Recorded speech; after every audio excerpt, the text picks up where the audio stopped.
"Sir, I know how to make your son walk again," the black beggar girl told the millionaire. Franklin Hayes had walked past that alley off Clark Street 100 times, but never like this. Never with the dull hum of wheelchair wheels replacing the patter of sneakers. Never with silence so heavy it made the city noise feel far away. His son Tyler sat quietly in the wheelchair, wrapped in a faded Chicago Cubs blanket. The boy's sandy hair was tousled, his eyes fixed on the cracks in the sidewalk as if counting them gave him purpose. He was 10 years old, but he hadn't stood in over 18 months. Franklin, once named the man who flipped Chicago by Forbes, had built a real estate empire from broken buildings and boarded-up blocks. He had turned blight into billion-dollar views, but all the money, all the influence couldn't restore movement to the legs his son had lost after a skiing accident in Vail. The doctors had been precise. T6 vertical fracture with spinal cord trauma, permanent damage, the words had replayed in Franklin's head, like a broken record that mocked him with every tick of the second hand. Hope, once his fuel, had become his tormentor. That's when he heard the voice. "Sir," the girl said again, clearer this time, "I know how to make your son walk again." Franklin turned, his grip tightening on the push handles of the chair. He expected some adult hustler, someone trying to sell a miracle oil or new age scam, but instead a small girl stepped out from behind a dented recycling bin.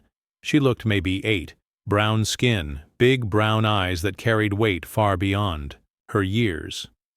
Her hoodie was torn at the elbow, jeans smeared with city grime, and she wore shoes held together with duct tape. But her posture was straight, her voice steady. "Excuse me?" Franklin asked, his voice a mix of irritation and disbelief. "I said I can help your son," the girl repeated. "My name's Laya. I live in the church shelter on Wells. I saw you two yesterday." He looked really sad.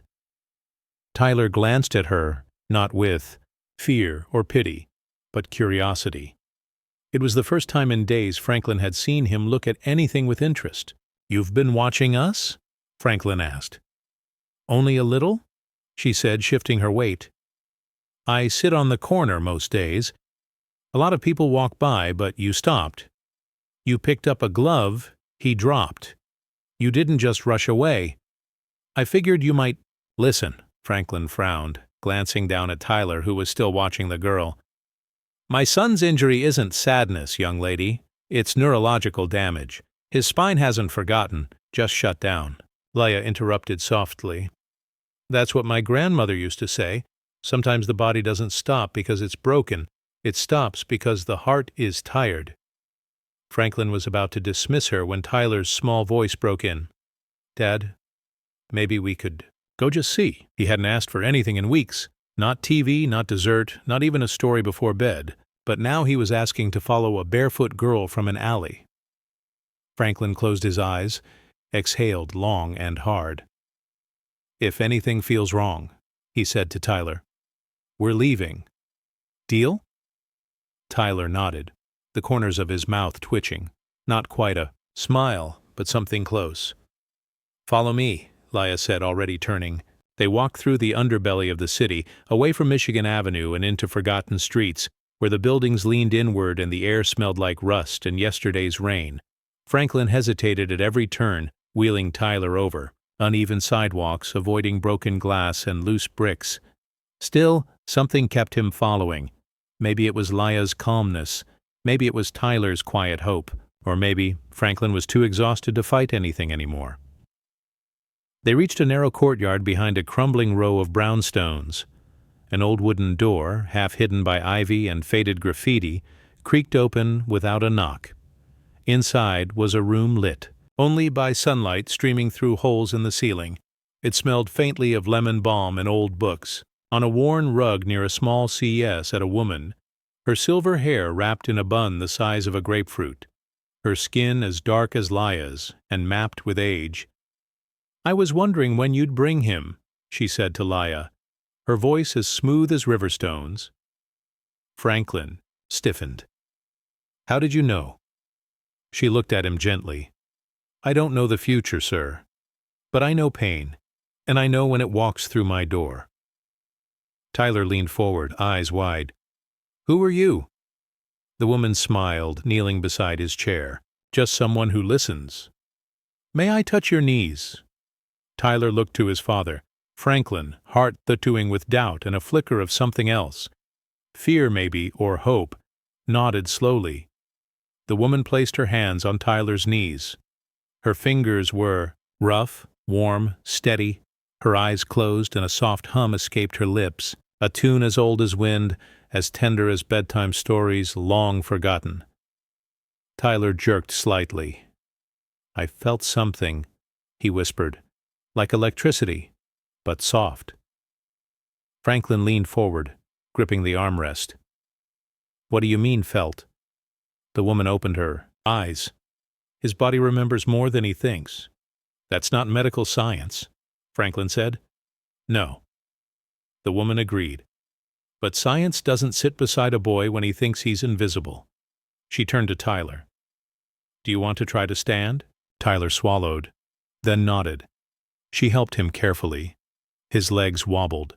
His arms shook. Franklin lurched forward, but the woman stopped him with a raised hand. Tyler's left foot shifted, then the right. He stood. He stood. Franklin fell too, his knees, eyes burning. Ty, he whispered. Oh God, Ty. Tyler stood, shaky and wide-eyed, his arms hovering at his sides as if the very air might hold him. His legs, frail from disuse, trembled under his weight, but he was upright. Franklin's breath caught in his throat. The world around him faded. The broken windows, the drafty ceiling, the ancient rug beneath their feet, all dissolved into the miracle unfolding just inches away. Tyler looked at his father, a grin beginning to pull at the corners of his mouth, unsure and disbelieving. Franklin surged forward, but didn't catch him. He didn't want to. He knelt, arms extended, but not touching like a witness, afraid his presence might break the spell. Tyler took a step. It was small, more of a shuffle than a stride, but it was his own. He took another. Then his knees buckled and he began to fall. This time Franklin caught him holding him close, pressing his face into the side of Tyler's head as the boy shook with sobs. I felt it, Dad, he whispered. I felt my legs. I really did. Franklin could only nod, his voice caught somewhere between a cry and a prayer. Leah stood silently nearby, her small hands tucked into the oversized sleeves of her sweatshirt. Her eyes calm, not smug, not triumphant, just still. The old woman stepped back, her hands folded, her expression one of peaceful expectation, as though she had seen this scene many times before. Franklin turned to her, his face streaked with tears.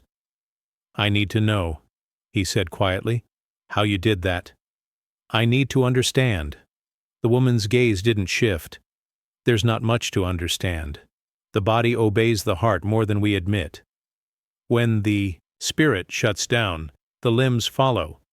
Your son stopped believing. But today, for the first time in a long time, he trusted what he couldn't see. That's not how healing works, Franklin said. But the words lacked conviction. No, she replied, gently. Tell me then, how do you explain what just happened? He didn't answer. He couldn't. He turned to Leah instead. Who are you really? Leah looked down, brushing a curl from her cheek. Just a girl who listened to stories. My grandma raised me when nobody else would. She said, people don't always need fixing. Sometimes they just need reminding they're not broken. She stepped forward, kneeling beside Tyler. I was born with a bent foot. Kids laughed. Grown-ups stared. I couldn't run, couldn't play. Then one day, Grandma sat me down on this very rug, put her hand on my ankle and hummed just like today. She didn't ask me to believe. She didn't even say she could heal me. She just said, stand if you can, so I did. Tyler looked at her, eyes wide, and it worked. Leah smiled. I never limped again. Franklin stood slowly, turning back to the woman. Where is she now? Your grandmother. Leah's smile faded. She looked away. Gone almost a year. Stroke. Her voice cracked slightly, the only sign of her grief. They put me in a foster home after that. I ran after 3 days. Nobody believed her stories. Said she was a fake, a con. Said I made it all up. So, you live in the streets? Franklin asked softly. Laya nodded. Church shelter most nights, sometimes the back of a bakery near Southport. But I'm okay. I help people sometimes, just like she did. You shouldn't have to live like that, Franklin said. You're just a kid. A lot of us are just kids, Laya replied. But the streets don't care. The world forgets us unless we make it impossible to ignore. Franklin looked down at Tyler, who had shifted upright in his arms, his fingers twitching with cautious excitement. I want to help you, Franklin said to Laya. I have means, people. I can get you a home, education, safety. Laya shook her head. Thank you. But this is where I'm needed. On corners where no one looks, among people who think hope is for someone else. That's where Grandma always said healing begins. Franklin felt torn, the weight of privilege pressing against the raw truth of Laya's words. She didn't want saving. She wanted purpose, and somehow she already had it. Still, he pulled a business card from his coat pocket, crisp and embossed with his name and office number. If you ever change your mind, he said, handing it to her, or if you just need help any kind, call that number. My assistant will answer day or night. Laya took it gently, studied it like it was a relic, then folded it and tucked it into a small inner pocket of her coat. Thank you, she said. Tyler reached out a hand and took hers. Will I see? You again? He asked. Laya smiled. If you ever stop believing again, I'll probably be nearby. Tyler grinned and wrapped his arms around her. It was the first hug she'd received in over a year. She stood slowly, straightening the loose thread on her sleeve. You should go, the old woman said, her tone warm but firm.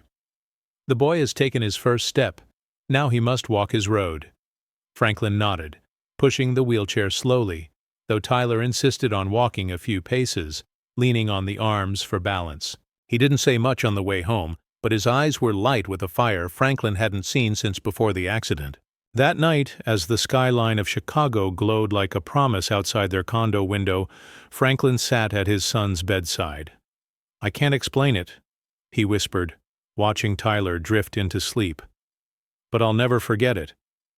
He turned the business card over in his hand, wondering what would become of Laya, of the old woman, of that warm room beyond the alley. Somewhere in a different part of the city, Laya sat beside a girl no older than 6, who hadn't spoken since her mother left 3 months. Earlier, Laya didn't ask questions. She didn't offer solutions.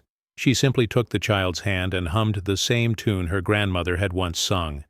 Because healing, she had learned, didn't always begin with answers. Sometimes it began with presence, with silence, with staying. A week passed, then 2. The late October chill deepened across Chicago. Leaves scattered like forgotten letters on the pavement. Franklin Hayes noticed how differently the wind sounded when it wasn't carrying dread. His mornings no longer started with the mechanical hiss of a wheelchair, but with the cautious thud of Tyler's steps against hardwood floors. Each day the boy walked farther, first across the living room, then down the hall, then from the elevator, to the sidewalk and back, not flawlessly, not without stumbles, but with growing certainty. His therapist, who had long since adopted a tone of polite hopelessness, now watched in disbelief as Tyler described feeling in his calves, tingling in his thighs, a strange sense of returning. Franklin had tried to explain what happened. Once, at the Children's Hospital in Hyde Park, in a room full of specialists, their response had been a mix of curiosity, skepticism, and thinly veiled dismissal. Psychosomatic response. One doctor said, perhaps a reactivation of dormant motor function triggered by trauma-induced stimulation. Another added, none could explain why the first signs of movement came not after a clinical procedure, but from a stranger's touch and a child's belief. Franklin stopped trying to justify it. Some things, he decided, just are. And what mattered wasn't how Tyler had started walking again, but that he had. One cold afternoon, Franklin returned early from a board meeting. He found Tyler in the living room practicing small, slow squats with a resistance band. The boy looked up, grinning, cheeks flushed from effort. "Guess what?" he asked us. "Coach Parker said I might be able to try out for junior basketball in the spring." He said, "I have motor memory on my side." Franklin smiled, but his mind was elsewhere. He was thinking about Leia, about the tiny figure with worn-out shoes and an old soul, whose words had cracked open a door no doctor could force. He realized then that he couldn't let her disappear into the city's folds like smoke in wind. That evening, he called the number on the card he'd given her. A week passed. No answer. He tried shelters, soup kitchens, churches on the south side. He walked streets he hadn't walked in years, asked questions he'd once believed were beneath him. No one knew where she'd gone. Some remembered the girl with the too big hoodie and kind eyes. Others said she used to hum songs that made even the angriest kids pause, but no one had seen her in days. She comes and goes. A volunteer at a youth center on Ashland told him, "She's like a shadow with a heart, helps people, then vanishes." Franklin left his number, his name, his promise to help. Still silence. Then one afternoon, as he drove past a row of shuttered storefronts near Roosevelt and Loomis, he saw a girl sitting on the curb, her back to the wall, arms wrapped around a younger boy. The boy's face was pale, his lip trembling, and his right arm cradled as if injured. Leia. Franklin pulled over so suddenly the tires screeched. He stepped out slowly, careful not to startle them. "Lila," he said, voice low. She looked up, startled. At first, then smiled softly. "You found me." I've been looking," Franklin said. "I couldn't stop thinking about you." Leia helped the little boy adjust his grip on his arm, then stood. "This is Jaden. He fell off a dumpster yesterday. Arm might be sprained. I've been keeping an eye on him." Franklin looked around. No adults, no phones, no help. "You can't keep doing this on the street," he said. "Let me help you, please." Leia shook her head. "This is where people hurt. It's where Grandma helped. It's where I'm supposed to be. But it's not safe," Franklin pressed. "You're still a child. You deserve." "You think I don't want warm beds or food that's not from the back of a market?" She interrupted gently. "I do. But the people I help, they have no one. And they trust me because I am one of them. They don't see a charity worker. They see another kid who knows what it means to go to sleep hungry, who knows what it feels like to be invisible." Franklin sighed, defeated, but deeply moved. "At least let me give you options, a place to go when it's too cold, somewhere safe. I'm not asking you to change your mission, just to not forget yourself in it." Leia looked at Jaden, then at Franklin. Slowly, she nodded. "Okay, a number? Maybe a key to somewhere safe. That's fair." Franklin handed her a folded envelope. "There's a debit card in there, unlimited balance. It's yours, no questions asked. Also, a key to an apartment on the north side, fully stocked just in case." Leia didn't thank him, not out of rudeness, but because she knew what real help looked like. Not pity disguised as charity, but quiet, sustained presence. "You know," she said after a moment, "Grandma used to say the city's heart is loudest in its quietest places. I think that's what you heard that day.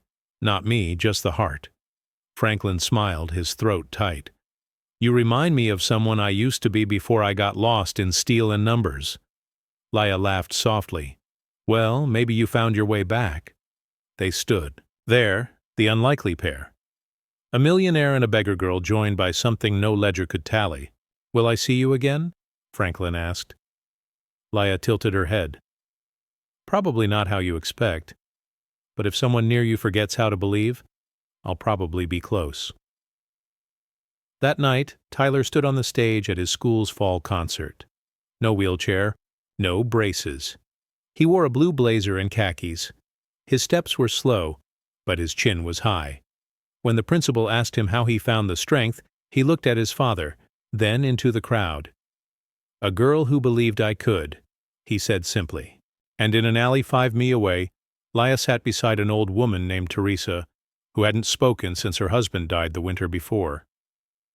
Laya didn't ask questions. She just hummed a tune older than memory, letting silence do what words often failed. 2.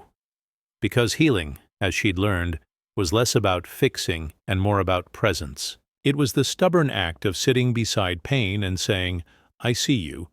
I'm not leaving." Franklin never found her again, not in person, but sometimes when he passed an alley or paused at a shelter, he'd hear humming and feel a warmth he couldn't explain. Tyler would stop, glance around, and smile. And they both knew somewhere close, the city's quietest heart was still beating, helping, watching, refusing to walk away.